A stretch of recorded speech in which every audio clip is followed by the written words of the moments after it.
XXIe siècle sera-t-il féminin? C'est le thème de notre débat pour Échec et Maths. Pour répondre à cette question, Christine Clair, qui publie Lettre à un petit garçon chez Plomb, et Éric Zemmour pour Le premier sexe. Alors, je vais vous présenter. Christine Clair, vous êtes originaire de Lyon. Vous avez fait des études de droit, Sciences Po et l'École du Louvre. On est d'accord? Ça va, jusque-là, ça va. Voilà, Ouais. donc vous êtes romancière, journaliste, et vous collaborez à Marianne, à RTL, et vous m'avez demandé de préciser au Télégramme de Brest. Vous avez l'air d'y tenir beaucoup. Voilà. Et alors, on se souvient, quelque chose de plus grave, de l'attentat dont vous avez été victime en 2003 en Corse, à la suite d'un article où vous dénonciez, j'allais dire, les violences qui étaient exercées contre les continentaux en Corse, et qui vous a valu quelques déboires. On va dire ça comme ça, de façon euphémistique. Je vais vous présenter Éric Zemmour. Alors, Éric Zemmour, vous êtes né en 58 à Montreuil. Eh oui. Alors, dans votre biographie, il y a comme une tâche, vous qui avez toujours été premier de la classe, diplômé de Sciences Po, vous avez manqué l'ENA. Et je crois que ça vous a traumatisé à vie. C'est-à-dire que j'étais admissible et j'ai manqué l'oral. Alors, et donc, c'est vrai que ça m'a marqué, pas à vie, mais ça m'a marqué longtemps. Enfin, imaginez qu'Éric Zemmour rate l'oral, ça c'est quelque chose qu'on n'arrive pas bien à croire. Alors donc, vous avez été ennuyé dans la publicité, vous avez fait du journalisme, et vous êtes romancier essayiste, et puis vous avez des ouvrages qui ont des titres que je trouve intéressants. Baladure immobile à grands pas, pas mal, et L'homme qui ne s'aimait pas, portrait de Jacques Chirac. Alors, vos deux ouvrages, Christine Clair, Lettre à un petit garçon, vous êtes une grand-mère qui, allez dire, rédigeait un espèce de petit traité à l'égard de votre petit garçon qui a 10 ans pour faire en sorte que ce garçon échappe à l'espèce de prédominance de la violence et du mépris des femmes qui semble être celui qu'on constate actuellement. Est-ce que c'est bien ça? Oui, c'est ça, pour qu'il soit heureux, tout simplement. Voilà, un petit traité de savoir-vivre pour un garçon aujourd'hui. Éric Zemmour, c'est un peu plus radical ce que vous avez fait. Vous, c'est on peut dire un pamphlet, on peut dire. C'est bien le pamphlet, voilà. C'est un genre. C'est un genre, c'est pas un genre littéraire. C'est pas un genre littéraire mineur. Pas du tout. Dans lequel vous vous dressez, je puis dire, contre la féminisation de notre société. Et vous, c'est peut-être un petit traité plutôt aux garçons, un petit traité de virilité pour les garçons dans un monde féminisé. J'ai failli appeler, exactement, ça a failli être, c'était un des titres possibles, traité de savoir-vivre. Voilà, allez-y, alors, j'explique le principe. Vous, bien sûr, vous débattez et vous interrompez. Vous prenez la parole en appuyant sur ce petit bouton et vous interrompez sur le même mot. Vous vouliez intervenir, il faut que je réappuie. Allez-y. Allez-y. Oui, alors moi, j'aurais donné un autre titre. J'aurais appelé ça le complexe de Cro-Magnon. Parce que quand on vous lit, on a l'impression qu'au fond, le rêve, c'est un homme qui était velu, ça vous y tenait beaucoup, velu, avec un gros gourdin, vêtu de peau de bête, qui se lavait pas trop, qui pouvait sentir mauvais, qui allait dehors, et puis alors surtout, il se tapait toutes les filles qu'il pouvait, c'était formidable. Personne lui faisait la morale, les filles ne demandaient pas qu'on les aime, etc. Ça, c'était formidable. C'était alors, j'ai le droit. C'est c'est une vision complètement, d'après moi, erronée de ce que j'ai écrit. Qu'est-ce que j'ai voulu écrire? J'ai voulu d'abord montrer à quel point nous étions dans une société féminine. À la fois pour la parure, vous parlez du velu, mais le velu n'est pas anecdotique. Dans l'histoire de l'Occident, j'ai trouvé ça dans des historiens très sérieux, la séparation entre le dru et le lys est un des critères de distinction entre l'homme et la femme. Et au-delà de ça, j'ai voulu montrer une société qui révère les valeurs féminines, par exemple on ne peut pas finir. C'est une valeur féminine aussi que d'interrompre l'homme. Non, parce qu'à vous lire, on a l'impression que ça vous est tombé dessus tout à coup. Avant, c'était merveilleux, il y avait un monde où les hommes régnaient, puis tout à coup, les femmes changent tout, c'est une horreur.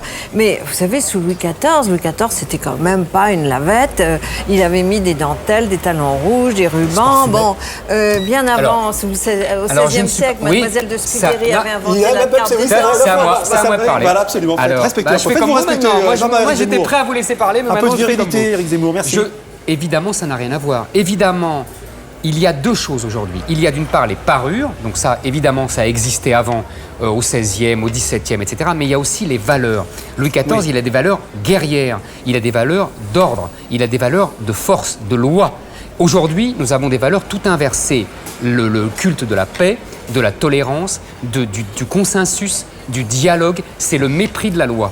Je pense que le capitalisme joue la féminisation de la société, parce que je pense que maintenant le capitalisme ne veut plus que des consommateurs, et que dans la structure traditionnelle, l'homme était un producteur, la femme une consommatrice. Le capitalisme ne veut plus que des consommateurs, s'appuie sur des publicitaires qui font quoi des femmes? Elles en font des putes. Mais non, et c'est ce dont vous rêvez, parce que vous voulez surtout pas que les femmes confondent l'amour avec le désir. Elles vous embêtent, les femmes qui confondent l'amour avec le désir. Elles ne m'embêtent pas du tout, elles ne peuvent pas s'en empêcher. C'est pas grave, je trouve ça très bien. Ce que je condamne et ce que je dis que c'est grave, c'est qu'aujourd'hui la société veut imposer aux hommes le même comportement. Qu'est-ce qui s'est passé? Dans les années 70, les féministes, et vous le savez très bien Christine, ont dit maintenant c'est fini, on va vivre comme les hommes, on va aimer comme les hommes, on va baiser comme les hommes, on va avoir autant d'amants qu'on veut et on pourra séparer l'amour du désir comme les hommes, on va être des donjons. Qu'est-ce qui se passe aujourd'hui? Laissez-moi finir, je vous en prie, 2 minutes. Qu'est-ce qui se passe aujourd'hui? 30 ans plus tard, c'est exactement l'inverse. Comme si les femmes avaient renoncé à ce projet prométhéen et qu'elles disaient maintenant, et bien maintenant, c'est aux hommes de faire comme nous et d'avoir le même comportement que nous. Justement, à un moment, peut-être, elles se sont plantées, à force de vouloir de l'égalité, etc., et de l'avortement. Maintenant, elles se retrouvent toutes seules avec leurs enfants et les hommes ne les aident pas du tout à les élever, ils ne s'en occupent plus. Mais tout mettre sur le dos des femmes, il y a aussi peut-être... C'est une conséquence du féminisme, vous dites? Non, c'est pas une conséquence du féminisme, c'est une conséquence du fait qu'il n'y a plus de travail de force, qu'il n'y a pas de guerre.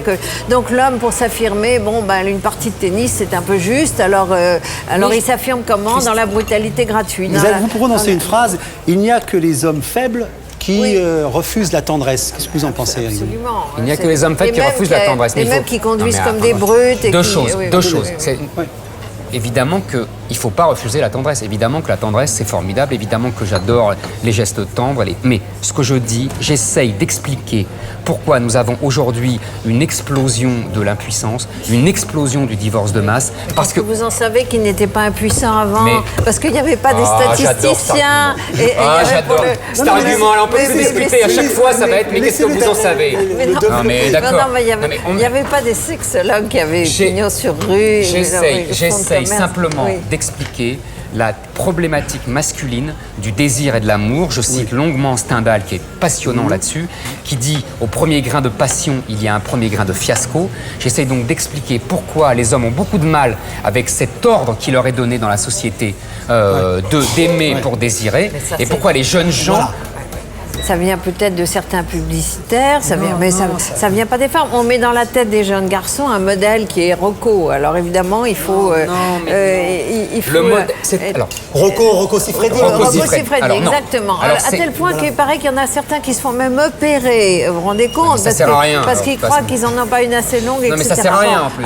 Alors vous agissez un peu dans ce sens-là aussi. C'est l'inverse. Bon, alors qu'on peut être viril. Pour moi, la virilité, c'est de savoir se dominer. Justement, savoir. Il y a une différence entre la bête qui ne sait pas dominer ses pulsions et la virilité qui est celui qui sait se dominer, qui est l'homme fort. Non, mais je voudrais revenir. C'est très intéressant au porno. C'est très intéressant. Il y a 30 ans, c'était Brigitte Lahaie, c'est-à-dire c'était des histoires de couple, un peu d'échangisme, etc. Aujourd'hui, qu'est-ce que c'est? C'est beaucoup de violence. Ils sont à 10 sur une fille, ils la tabassent, etc.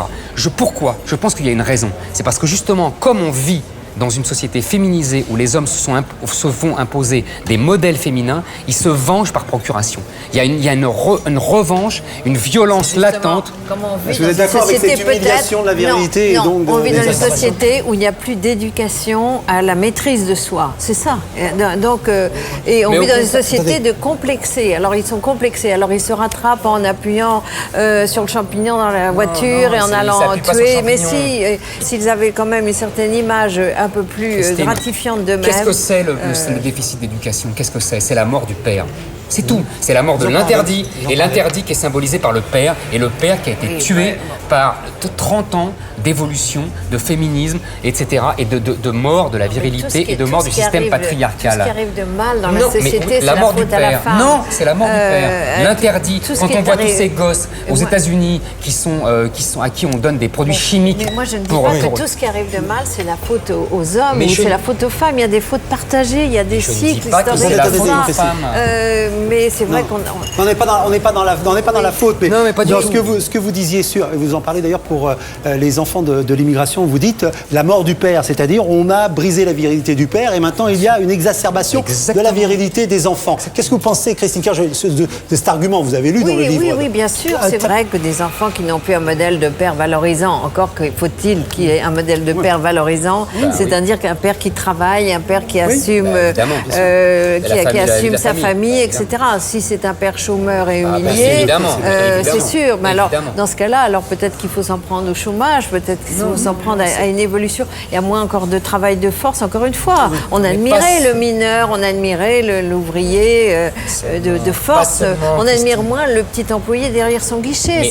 C'est moins valorisant. Alors là, c'est moins valorisant. C'est ce que j'ai dit au départ. L'évolution du C'est capitalisme, sûr, oui. l'évolution du capitalisme, de la structure du capitalisme, donc du travail, pousse à cette féminisation. L'homme, en tant qu'employé de bureau, fait un travail entre guillemets de femme, entre guillemets de secrétaire, et donc il est humilié et donc il est féminisé. C'est cette distinction en permanence de travail de femme, travail Mais non. ça existe, Il y a un travail qui est gratifiant, qui permet au corps et à l'esprit de se développer, et un autre qui ne l'est Attendez, pas, il y mais a on quelque va pas le classer Est-ce que- féminin ou masculin.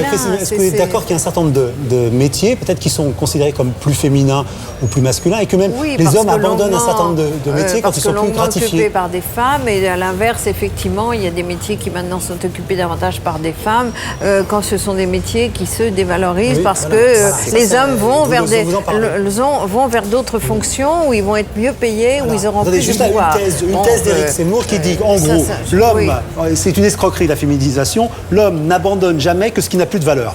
Oui, ça, c'est vrai? je le constate, c'est tout à fait exact, et j'en conclus que si les hommes ont des réseaux qui leur permettent d'accéder à certaines fonctions, les femmes devraient davantage avoir des réseaux et être plus solidaires. Ce n'est pas une question de réseau, Christine, c'est une raison de symbolique. Il y a une symbolique entre l'argent et le phallus, c'est tout. Voilà. Et la compétition et le phallus. pouvoir. Mais on ne veut pas l'admettre. On ne veut pas l'admettre.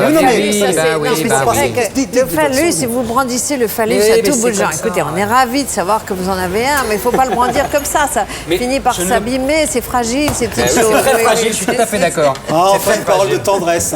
Alors, écoutez, en conclusion, d'habitude, je fais une conclusion un peu synthétique. Là, je vais vous proposer, en termes de conclusion, Éric Zemmour, voulez-vous faire un baise-main à Christine Claire? Je le fais bien. Voilà. Merci, en tout cas, je vous remercie tous les deux pour ce débat. Merci. C'est moi qui vous remercie. Alors, je rappelle les livres. Christine Claire, Lettre à un petit garçon chez Plon. Un petit garçon que vous souhaitez éduquer et vous souhaitez faire échapper. Éric Zemmour, Le Premier Sexe chez De Noël, qui fait un constat dur, mais enfin un constat, je crois, dont on a débattu ce soir. Et ça valait bien un baise-main, n'est-ce pas? Merci. Ça